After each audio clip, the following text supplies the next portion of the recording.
4월 7일 예수소망교회 주일 예배 말씀입니다. 오늘 말씀은 요한일서 1장 1절에서 4절까지의 말씀으로 하나님과의 친밀한 사귐이란 제목으로 말씀을 드리겠습니다. 태초부터 있는 생명의 말씀에 관하여는 우리가 들은 바요, 눈으로 본 바요, 자세히 보고 우리의 손으로 만진 바라 이 생명이 나타내신 바 된지라.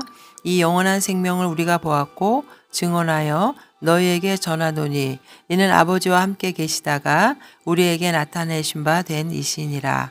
우리가 보고 들은 바를 너희에게도 전함은 너희로 우리와 사귐이 있게 하려 함이니 우리의 사귐은 아버지와 그의 아들 예수 그리스도와 더불어 누림이라. 우리가 이것을 쓰면 우리의 기쁨이 충만하게 하려 함이라. 사도 요한이 이 요한일서를 쓰던 당시의 배경은 기원 후 1세기 후반경인데 요한은 우리가 보통 사랑의 사도라고 불리웁니다.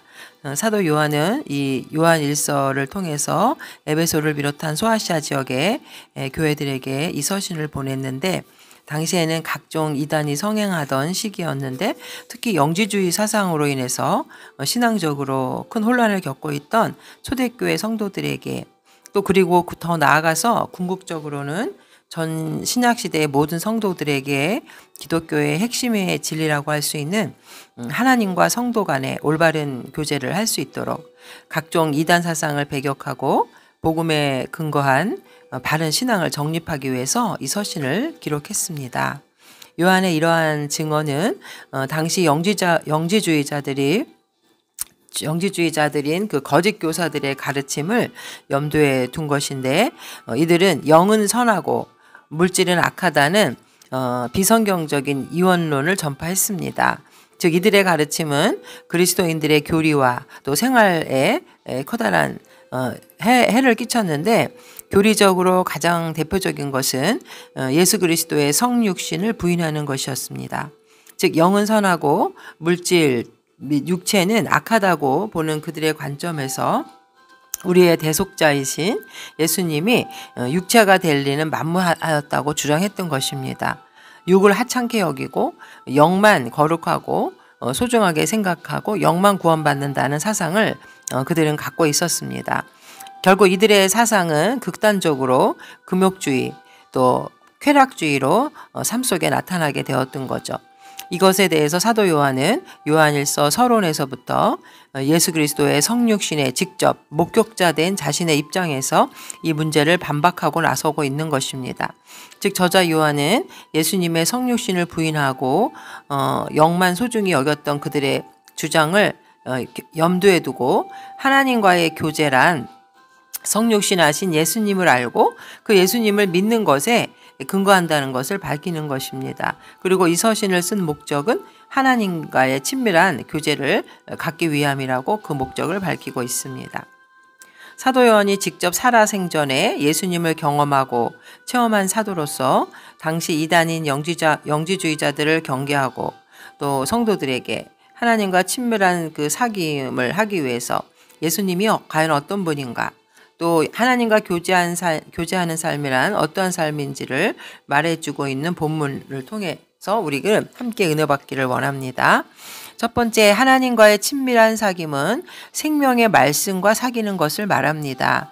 1절과 2절에서 사도 요한은 자신이 직접 목격하고 경험한 그리스도의 성육신에 대해서 말하고 있는데 예수님에 대한 설명으로 바로 예수님은 태초부터 있었던 생명의 말씀이며 또 요한 사도가 직접 듣고 보고 만져본 바 됨이며 또한 예수님은 태초부터 있었던 영원한 생명으로 아버지와 함께 계시다가 세상에 나타난 분이라고 바로 그 생명에 대해서 자신이 목격하고 전파한다고 말하고 있습니다.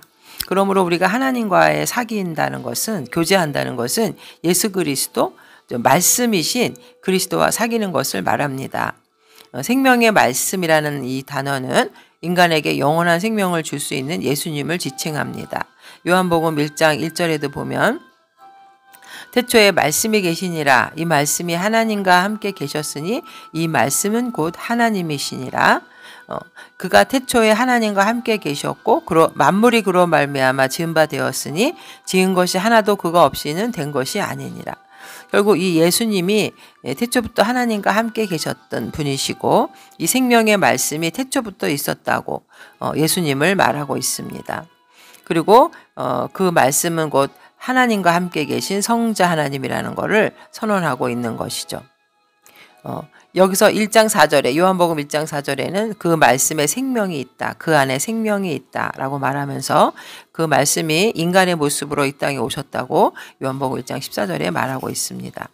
그러므로 태초부터 있던 이 생명의 말씀은 예수님을 지칭하는 것이고 이것은 당시 초대교회에 예수님의 이 육신, 성육신을 부정한 영지주의자들을 반박하고 있는 것입니다. 제자들 중에 제일 마지막으로 남았던 사도 요한은 당시의 상황을 보면서 영지주의자들을 경계하고 예수님은 태초부터 계셨던 분이고 바로 인간의 모습으로 오셨다는 것을 설명합니다. 여기서 우리가 우리의 손으로 만졌다, 우리가 들었다, 우리라는 이 단어는 요한을 중심으로 한 제자들, 예수님을 직접 살아서 눈으로 보고 또 그분으로부터 말씀을 전해 들은 자를 말하면서 예수님의 신성과 그분의 영광을 확실하게 이들이 깨달았다는 것을 설명하는 것이죠. 제자들은 예수님과 함께 공생의 기간 3년 동안을 함께 보낸 것을 말하고 또 예수님의 부활 사건을 여기서는 말하고 있는 것입니다. 우리가 요한복음 20장 24절에 보면 이 일들을 증언하고 이 일들을 기록한 제자가 이 사람이라 우리는 그의 증언이 참된 줄 아노라 사도 요한을 말합니다. 제자들은 부활하신 예수님을 손으로 만져보고 또 그의 육체적 부활을 확인한 바 있습니다. 그런데 이 기원 후 1세기 말 90년 정도에는 예수님의 공생의 사역과 십자가의 죽음 또 이 부활 사건에 대해서 영지주의자들은 가연론적 시각으로 봤는데 이 가연설은 그리스어로 보이다라는 뜻을 갖고 있는데 이들은 예수님은 하나님이신 신이기 때문에 인간의 몸은 환상일 뿐이라는 사상을 펼쳤습니다. 즉 가연설은 예수님은 사람의 탈을 쓰고 왔고 사람이 아니라고 하면서 예수님의 인간성을 부정했습니다. 그래서 예수님이 십자가에 달리고 고난받은 것은 환상일 뿐이고 그가 죽고 부활하는 것은 그리 중요하지 않은 것이라고 주장했던 것이죠. 예수님의 인성을 부인하고 신성만을 강조하는 자들은 결국 그리스도의 성육신과 십자가의 육체적 죽음을 부인하는 자들입니다.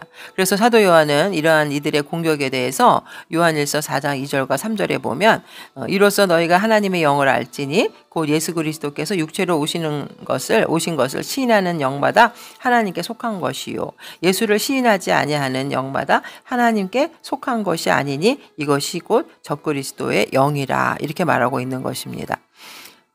사실 이 기원 후 90년대 초반에 예수님이 돌아가신 지 한 60년 정도 지난 뒤였기 때문에 예수라는 인물이 역사적인 사실성에 대한 이해가 당시에는 부족했던 적도 있습니다. 따라서 당시 살아있었던 예수님의 유일한 제자였던 사도 요한은 예수님을 실제적으로 따랐고 또 그의 죽음을 보았고 그의 부활을 확인한 증인으로서 예수님의 살아계셨다는 것, 인간으로 오셨다는 그 역사성에 대해서 다시 한번 명확하게 진술함으로써 그 사실에 대해서 흔들리지 말 것을 성도들에게 권고하고 있는 것입니다. 여기서 나타내신 바 된지라라는 단어는 예수님의 성육신, 부활, 재림을 묘사할 때 이 단어가 사용되었는데 요한복음 21장 1절에 보면 그 후에 예수께서 디베랴 호수에서 또 제자들에게 자기를 나타내셨으니 나타내신 일은 이러하니라 이것은 예수께서 죽은 자 가운데서 살아나신 후에 세 번째로 제자들에게 나타난 것이라 이 부활을 설명하고 있고 또 요한일서 2장 28절에 보면 재림을 묘사할 때 자녀들아 이제 그의 안에 거하라 이는 주께서 나타내신 바 되면 그가 강림하실 때에 우리로 담대함을 얻어 그 앞에서 부끄럽지 않게 하려 하심이라.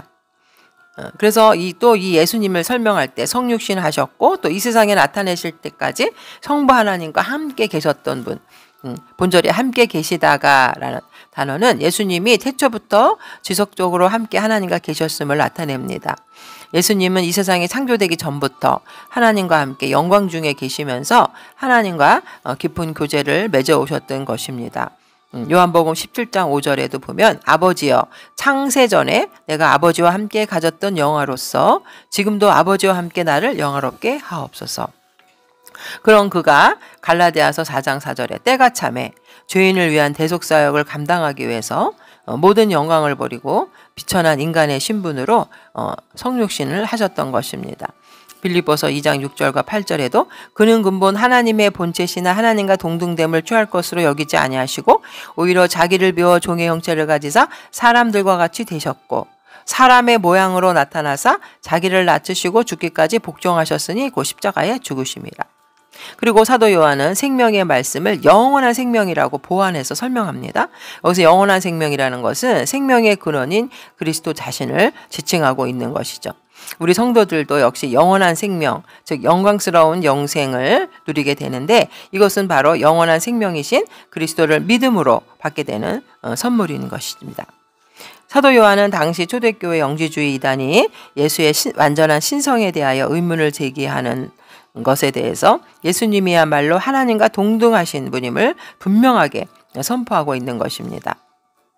그리고 그 예수님을 우리가 예수님을 통해서 예수님이 바로 말씀이기 때문에 결국 우리가 생명의 말씀인 예수님을 공유한다는 것은 말씀을 함께 듣고 함께 보고 함께 주목하며 살피며 손으로 만지는 것, 복음의 내용을 자세히 함께 살피면서 예수께서 부르신 이들 성도들과 함께 손잡으며 살아가는 공동체가 바로 말씀과 사귀는 교회라는 것을 말합니다. 교회는 하나님과의 사귐, 결국 말씀과 사귀는 공동체를 말하고 교회를 이룬 지체들은 이 말씀을 공유하는 것입니다. 2절에 보면은 이 생명이 우리에게 나타내신 바 된지라 이 영원한 생명을 우리가 보았고 증거하여 너희에게 전하노니 이는 아버지와 함께 계시다가 우리에게 나타내신 바 된지라. 즉 말씀을 통해서 우리가 영원한 생명을 얻는 것이죠. 그래서 요한복음 17장 3절에도 보면 영생은 곧 유일하신 참 하나님과 그가 보내신 자 예수 그리스도를 아는 것이니다. 인간이 영원한 생명을 얻는 길은 무엇일까요? 역사적으로 신비적인 지식, 이성에 의한 사고, 도덕 혹은 세상의 권력까지 물러 영원한 생명을 얻는 줄 알고 많은 사람들이 그것들을 소유하려 했지만 그러나 하나님과 인간 사이에 놓인 이 깊은 죄의 문제는 세상의 그 어느 것으로도 해결할 수 없음을 성경은 증언합니다. 사도행전 4장 12절에 다른 이로서는 구원을 받을 수 없나니 천하 사람 중에 구원을 받은 만한 다른 이름을 우리에게 주신 일이 없음이라 하였더라. 인류의 착각은 인간의 힘으로 영생을 얻을 수 있다고 생각했던 것입니다. 그러나 성경에 의하면 생명의 말씀이 이 땅에 나타나야 생명을 얻을 수 있다고 말합니다. 요한복음의 1장 9절에 참 빛, 곧 세상에 와서 각 사람에게 비치는 빛이 있었나니 또 말씀이 육신이 되어 우리 가운데 거하심에 14절 우리의 인간의 힘으로 되는 것이 아니라 영원한 말씀이 이 땅에 오셔서 나타나야 생명이 가능했던 것이죠. 그러므로 참 빛이 이 땅에 온 것은 인류 역사, 곧 생명을 갈망하고 삶과 죽음의 공포 속에 있던 모든 자들에게 그 해답을 제시하는 시초라고 하겠습니다. 히브리서 2장 14절에도 보면 자녀들은 혈과 육에 속하였음에 그도 또한 같은 모양으로 혈과 육을 함께 지니심은 죽음을 통하여 죽음의 세력을 잡은 자 곧 마귀를 멸하시며 또 죽기를 무서워함으로 한평생 매어 종노릇하는 모든 자들을 놓아주려 하려 하심이니 예수님이 인간의 모습으로 오셨던 것은 결국 우리에게 영원한 생명을 주기 위해 오셨던 것을 말하고 있는 것입니다. 두 번째로 하나님과 교제한다는 것은 친밀한 교제, 사귐은 우리가 참 기쁨을 선물로 받는 것입니다. 3절과 4절에 보면 사도 요한이 그리스도의 성육신을 증거하는 목적은 하나님과의 교제에 있다고 말하고 있죠. 우리가 보고 들은 바를 너희에게도 전함은 너희로 우리와 사귐이 있게 하려 함이니 우리의 사귐은 아버지와 그의 아들 예수 그리스도와 더불어 누림이라. 즉 사도 요한이 자신이 보고 들은 바를 성도들에게 전하는 목적, 그것은 바로 그들과 교제를 하기 위함이고, 그러나 여기서 요한이 말하는 교제란 하나님 아버지와 또 그 아들 예수 그리스도와 함께하는 교제를 말합니다. 다른 말로 하면은 우리가 보고 들은 바를 너희에게도 전함은 너희로 우리와 사귐이 있게 하려 함이니 우리의 사귐은 아버지와 그 아들 예수 그리스도와 함께함이라. 결국 여러분들도 우리가 보고 들은 바를 통해서 우리처럼 아버지 하나님과 교제하는 자들이 되게 하기 위함입니다. 라고 설명하는 것이죠.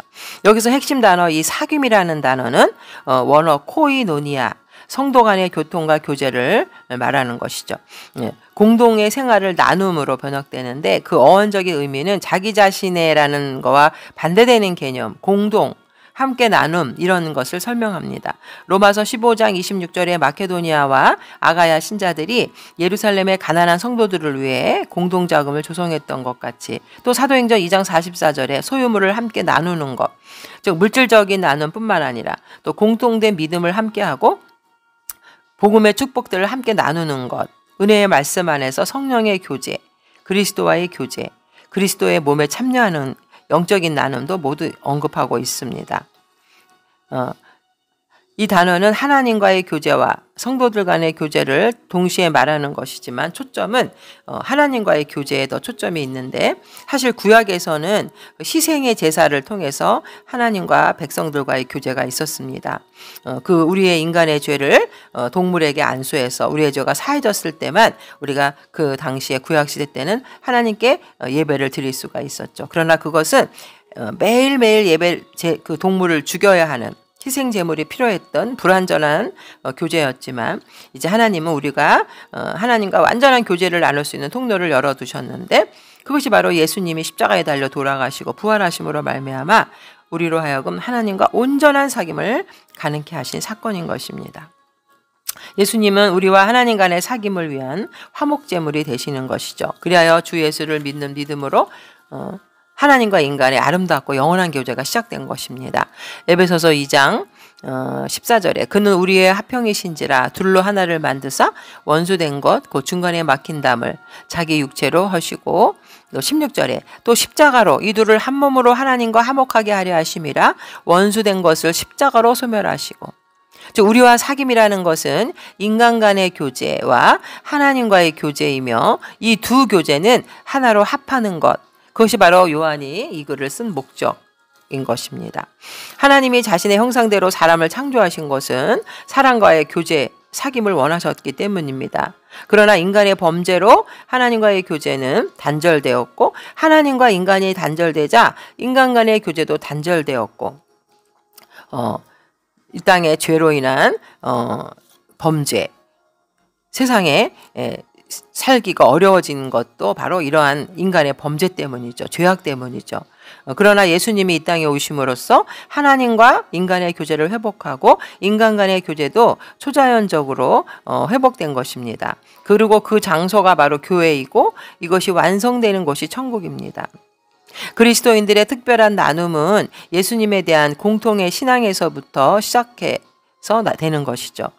그래서 요한일서에서도 이 기독교적인 교제는 임의의 집합제에 따르는 감상적이고 피상적인 것이 아니라 그리스도 안에 거하는 자들의 심오한 상호 관계이며 따라서 서로가 서로에게 속한 것을 말합니다. 요한이 말하는 교제란 우리가 아버지와 함께 또 교회와 하나님과 함께 가지는 교제를 말하는 것이죠. 기독교의 본질적인 교제가 아버지와 함께 그의 아들 예수 그리스도와 함께하는 나눔을 말합니다. 그래서 사도 요한은 그의 요한일서의 서신에 쓰게 된 목적이 깊은 교제를 권하기 위함이라고 말합니다. 여러분의 사귐의 대상은 누구입니까? 하나님입니까? 아니면 세상입니까? 영벌을 주는 것들 아니면 영생을 주시는 하나님이십니까? 물론 우리의 사귐의 대상은 분명히 영생을 주시는 분입니다. 그러나 안타까운 것은 많은 사람들이 하나님과 사귄다고 하면서도 실제로는 하나님이 아닌 다른 것, 물질과 명예와 권력, 지식, 외모, 인기 이것에 더 깊은 교제를 하고 있다는 것입니다. 결국 말하자면 하나님과 세상을 동시에 살아가는 것이죠. 하나님은 우리와의 교제를 위해서 독생자까지도 십자가에 내어주셨습니다. 당신의 아들의 피로 우리를 사신 것이죠. 그리고 그러한 사귐은 우리로 영생에 이르게 했습니다. 그러므로 우리는 신랑 되신 하나님과 은밀하고도 깊은 사귐을 가지는 성도들이 되도록 힘써야 합니다. 시편 73편 28절에 하나님께 가까이함이 내게 복이라 내가 주 여호와를 나의 피난처로 삼아 주의 모든 행적을 전파하리이다. 여호와의 친밀하심이 시편 25편 14절 그를 경외하는 자들에게 있으며 그의 언약을 그들에게 보이시리로다. 결국 요한은 이 교제의 궁극적 목적이 우리의 기쁨을 충만케 하려는 것이라고 말하고 있습니다. 이러한 기쁨은 성도의 교제에서 나오는 것이고 복음을 통해서 서로 사귀고 또 그 사귐에서 그의 기쁨을 충만하게 할 수 있다는 것입니다. 요한복음 15장 11절에 내가 이것을 너희에게 이름은 내 기쁨이 너희 안에 있어 너희 기쁨을 충만케 하려 함이니라. 즉 이 기쁨은 하나님의 아들 안에 있는 구원과 관계되는 기쁨을 말하는 것입니다. 이것은 하나님의 선물이죠. 결국 우리 그리스도인들은 이 세상에서 고난도 있지만은 결국 그 고난을 통해서도 하나님이 주시는 참 기쁨을 누리는 자들이 될 수 있다는 것입니다. 따라서 이 세상의 그 기쁨은 주님이 주시는 기쁨과는 다른 기쁨이죠. 세상의 기쁨은 현세적이고 자기 만족에 근거하시지만 하나님이 주신 기쁨은 하늘에 근거한 구원의 복인 것입니다. 요한이 강조하고 있는 이 기쁨은 원래 하나님 안에서 하나님의 백성이 누리게 되는 구원의 감격으로 인한 기쁨이고 또 성도의 삶 속에서 나타나는 자연스러운 성령의 열매를 말합니다. 갈라디아서 5장 22절에 보면 오직 성령의 열매는 사랑과 희락과 화평과 오래 참음과 자비와 양성과 충성과 하나님과의 교제로부터 시작되는 이 기쁨을 성도들 간의 매일 교제를 통해서도 삶 속에 나타나야 하는 것이고 또 이런 기쁨이 나타나는 곳이 바로 교회라는 곳이 되는 것입니다. 여러분 주님이 주시는 하나님과의 교제를 통해서 주시는 이 참 기쁨, 세상이 줄 수 없는 평안과 기쁨을 소유하는 복된 성도님들 되시기를 주님의 이름으로 축원합니다. 아멘.